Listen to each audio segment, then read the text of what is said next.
जय श्री कृष्ण दोस्तों, इस दिव्य और पावन यात्रा में आपका स्वागत है। हे कृष्ण, जो भक्त इस वाणी को सुन रहे हैं उनके जीवन में आपकी कृपा बनी रहे और हर कठिनाई दूर हो। तो दोस्तों, बिना किसी देरी के भगवान श्री कृष्ण की इस अमृत यात्रा को शुरू करते हैं। श्री कृष्ण कहते हैं, मनुष्य अपने विश्वास से बनता है, जैसा वो सोचता है वैसा ही बन जाता है।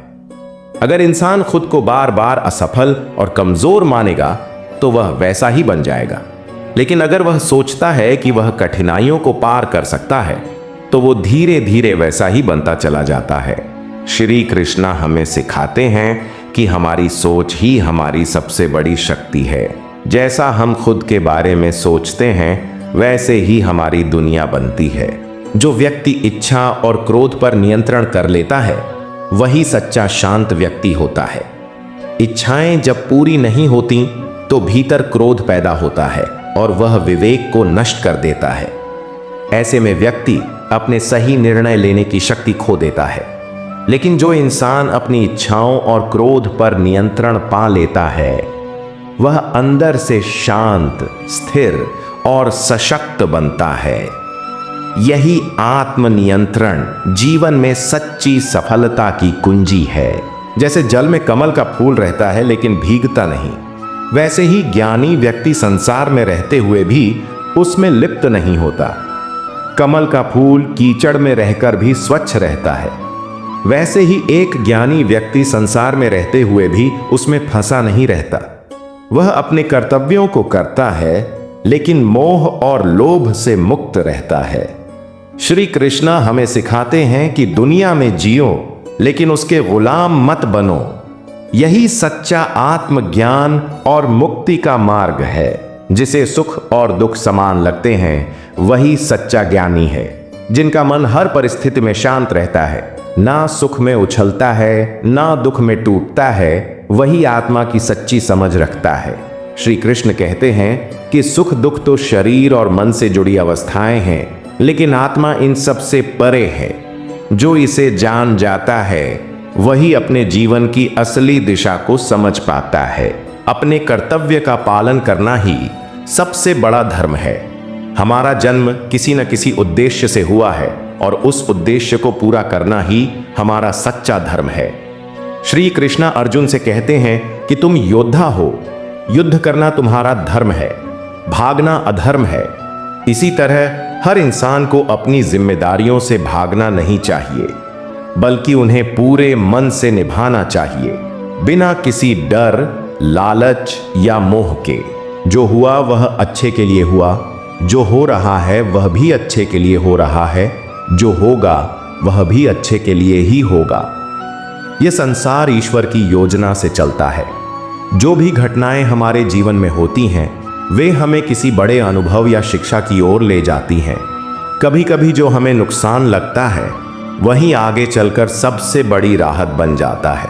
इसलिए बीते पर पछताना नहीं, वर्तमान में टिके रहना और भविष्य पर भरोसा रखना ही असली शांति है। कर्म करो, फल की चिंता मत करो। हम सिर्फ कर्म के अधिकारी हैं, उसके फल के नहीं। जब हम केवल परिणाम पर ध्यान देते हैं तो भय, तनाव और हताशा में फंस जाते हैं। लेकिन जब हम अपना सारा ध्यान अच्छे कर्मों पर लगाते हैं तो परिणाम अपने आप श्रेष्ठ होता है। श्री कृष्ण कहते हैं कि निष्काम कर्म ही आत्मा की उन्नति का मार्ग है और सच्चे सुख का आधार भी। आत्मा न कभी जन्म लेती है न कभी मरती है। श्री कृष्ण समझाते हैं कि जो तुम हो वो शरीर नहीं, आत्मा है। शरीर नश्वर है लेकिन आत्मा शाश्वत है। मौत केवल देह का त्याग है, आत्मा कभी नहीं मरती। यह ज्ञान डर, मोह और दुख को खत्म करता है। जब हम आत्मा की पहचान समझ लेते हैं तब जीवन के हर उतार चढ़ाव से ऊपर उठ जाते हैं। जो विचारों पर विजय पा लेता है वही असली विजेता होता है। लोभ, ईर्ष्या, क्रोध, मोह ये सब विचार हमारे भीतर हैं। बाहरी युद्ध लड़ना आसान है, लेकिन अपने भीतर के विचारों को हराना सबसे कठिन और सबसे जरूरी है। श्री कृष्ण कहते हैं कि जिसने अपने मन पर काबू पा लिया वो दुनिया पर राज कर सकता है। आत्म संयम ही आत्म विकास की सबसे ऊंची सीढ़ी है। मोह ही दुख का मूल कारण है। जब हम किसी चीज, व्यक्ति या परिस्थिति से ज्यादा जुड़ जाते हैं तो उसका खोना हमें दुखी करता है। यही मोह है, अस्थायी चीजों से स्थायी उम्मीदें रखना। भागवत गीता हमें सिखाती है कि मोह से ऊपर उठो, क्योंकि सच्चा सुख भीतर से आता है। जब मन मोह से मुक्त होता है तभी आत्मा मुक्त होती है। समय कभी किसी के लिए नहीं रुकता, लेकिन जो समय का सदुपयोग करता है वही महान बनता है। भागवत गीता समय की अनमोलता को दर्शाती है। श्री कृष्ण बताते हैं कि समय एक ऐसा धन है जो हर व्यक्ति को बराबर मिलता है, राजा को भी और भिखारी को भी। फर्क सिर्फ इतना होता है कि कौन उस समय का सही उपयोग करता है। जो व्यक्ति आलस्य, भ्रम और विलंब में समय गवा देता है वह जीवन भर पछताता है, लेकिन जो समय का महत्व समझकर हर पल को साधना समझकर जीता है वह धीरे धीरे सफलता, शांति और आत्मविकास की ओर बढ़ता है। समय हमारे कर्मों की परीक्षा लेता है और परिणाम उसी के अनुसार देता है। समय किसी के साथ पक्षपात नहीं करता। अगर हम समय की कद्र करेंगे तो समय हमें ऊंचाइयों पर पहुंचा देगा, लेकिन अगर समय को यूं ही जाने देंगे तो जीवन खाली हाथ रह जाएगा। अपने स्वभाव के अनुसार किया गया कर्म ही सच्चा कर्म है। श्री कृष्ण कहते हैं कि हर व्यक्ति का अपना स्वभाव, गुण और कर्तव्य होता है।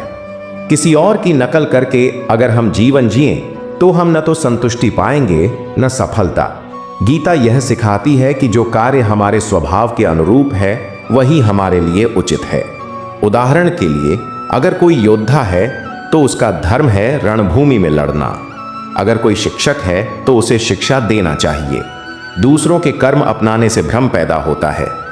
आत्मा के स्वभाव को पहचान कर कर्म करना ही आत्मा का सम्मान करना है। यदि हम अपने ही स्वभाव को नजरअंदाज करके किसी और की राह पर चलें तो वह राह हमारे लिए कांटों से भरी हो सकती है। इसलिए श्री कृष्णा की सीख यही है, खुद को जानो और उसी अनुरूप कर्म करो। जो व्यक्ति हर परिस्थिति में समान भाव रखता है वही सच्चे योग में स्थित है। जीवन में कभी ऊंचाइयां आती हैं, कभी गिरावटें। कोई समय सुख का होता है, कोई दुख का, लेकिन जो व्यक्ति हर परिस्थिति में स्थिर बुद्धि रखता है, न तो खुशियों में फूले नहीं समाता और न ही दुख में टूटता है, वही वास्तव में योगी है। श्री कृष्ण हमें सिखाते हैं कि जीवन में स्थिरता ही अध्यात्म की असली पहचान है।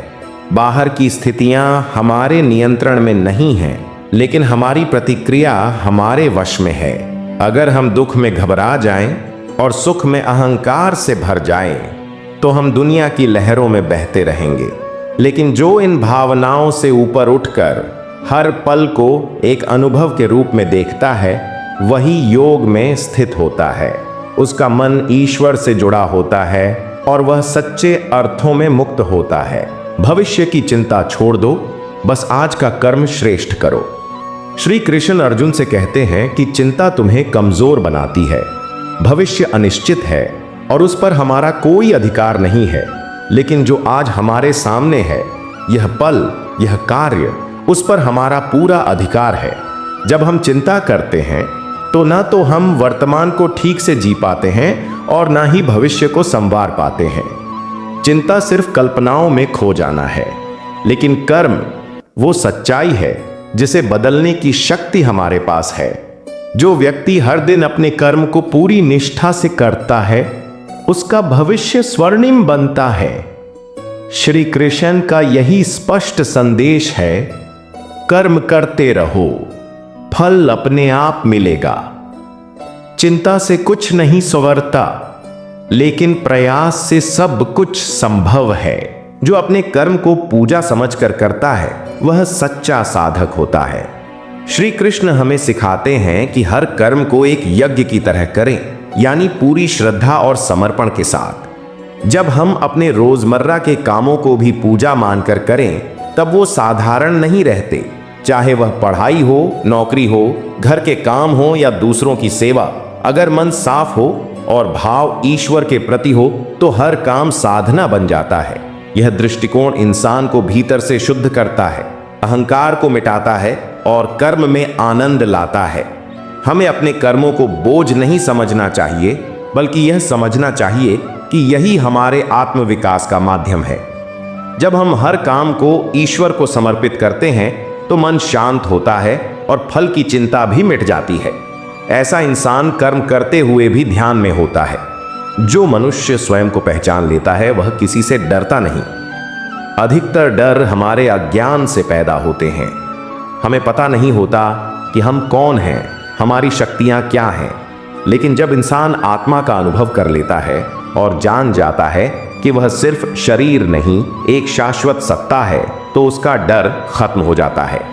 श्री कृष्ण गीता में कहते हैं कि आत्मा अजर अमर है, उसे कोई मार नहीं सकता, जल नहीं सकता, काट नहीं सकता। जब यह ज्ञान भीतर उतर जाता है तब मन में स्थिरता आती है। ऐसा व्यक्ति न तो भविष्य से डरता है, न असफलता से और न ही मृत्यु से। वह जानता है कि ईश्वर उसके साथ है और वही उसकी शक्ति है। आत्मज्ञान से व्यक्ति में अडिग विश्वास और साहस आता है। यही उसे दुनिया के हर डर से मुक्त करता है। सफल वही होता है जो क्रोध में भी धैर्य बनाए रखे।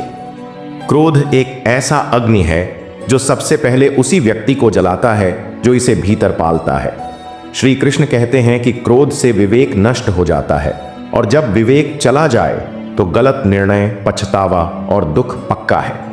लेकिन जो व्यक्ति क्रोध की स्थिति में भी धैर्य और शांति बनाए रखता है वही वास्तव में शक्तिशाली है।